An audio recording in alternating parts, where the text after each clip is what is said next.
बिस्मिल्लाहिर्रहमानिर्रहीम। एक शख्स अंधेरी रात में नमाज पढ़ने के लिए घर से निकला।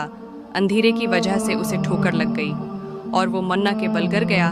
कीचड़ से उठकर वो घर वापस आया और लिबास तब्दील करके दोबारा मस्जिद की तरफ चल दिया। अभी चंद कदम ही चला था कि दोबारा उसे ठोकर लगी और वो दोबारा गिर गया। कीचड़ से उठकर वो फिर दोबारा अपने घर गया, लिबास बदला और मस्जिद जाने के लिए दोबारा घर से निकला। जैसे ही वो अपने घर से बाहर निकला तो उसके दरवाजे पर उसे एक शख्स मिला जो अपने हाथ में रोशन चिराग थामे हुए था। चिराग वाला शख्स चुपचाप नमाजी के आगे मस्जिद की तरफ चल दिया।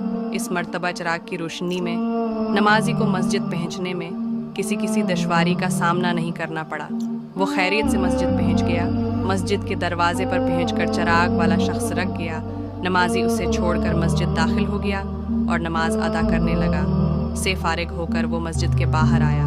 चिराग वाला शख्स उसका इंतज़ार कर रहा था ताकि इस नमाजी को चिराग की रोशनी में घर छोड़ आए। जब नमाजी घर पहुंच गया तो और नमाजी ने अजनबी शख्स से पूछा, आप कौन हैं?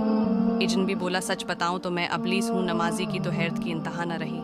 नमाजी सोचने लगा, ए अबलीस शैतान कैसे मुझे मस्जिद तक छोड़ सकता है?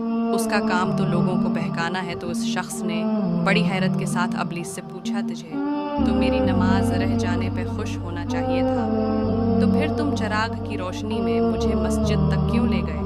अबलीस ने जवाब दिया, जिसे सुनकर वो शख्स भी हैरान रह गया और आप सब भी हैरत में पड़ जाएंगे। अबलीस ने जवाब दिया कि जब तुम्हें पहली ठोकर लगी तो अल्लाह ताली ने तेरे सारे गुनाह माफ़ फरमा दिए। सुभान अल्लाह। जब तुझे दूसरी ठोकर लगी तो अल्लाह ताली ने तेरे पूरे ख़ानदान को बख्श दिया। मुझे फ़िक्र हुई कि अगर अब तो ठोकर खाकर गिर गया तो अल्लाह ताली तेरे सारे गांव की मग़फ़िरत न फरमा दे, इसलिए चिराग लेकर आया हूँ। तुम बग़ैर करे मस्जिद तक पहुँच जाओ।